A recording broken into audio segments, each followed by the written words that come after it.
السلام عليكم.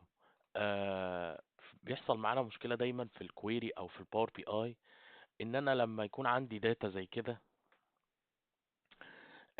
فيها شهور وأنا عايز أعمل sort descending أو ascending أرتّب بالتصاعدي أو تنازلي وأنا مش عندي تاريخ، أنا عندي بس الdata الmonth بالاسم. ففي ترِكّة سريعة كده أنا هاعمل custom column وهاقول فيه إن أنا عايز الmonth وادمج معاه سنة، مثلا احنا وليكن احنا في سنة 2024. بس هعمل كده.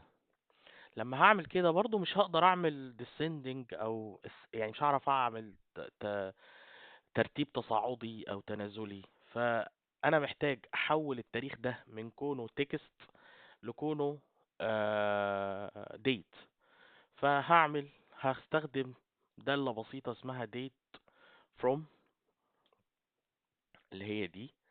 فلما هستخدمها هيحول لي التاريخ ده من كونه تكست لديت. اقدر بسهولة جدا ان انا اعمل كده او اعمل كده. يعني مثلا انا لو عايز ارتب من 12 ل...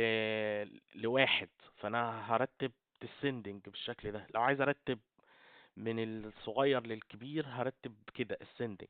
فلو انا عايز ارتب، لو التارجت بتاعي زي ما قلنا ان انا عايز اعمل descending مثلا، هعمل كده واعمل ريموف كولوم. هيبقى عندي الترتيب بالشهر الكبير والشهر الصغير من غير تاريخ ومن غير اي حاجة. شكرا، سلام عليكم.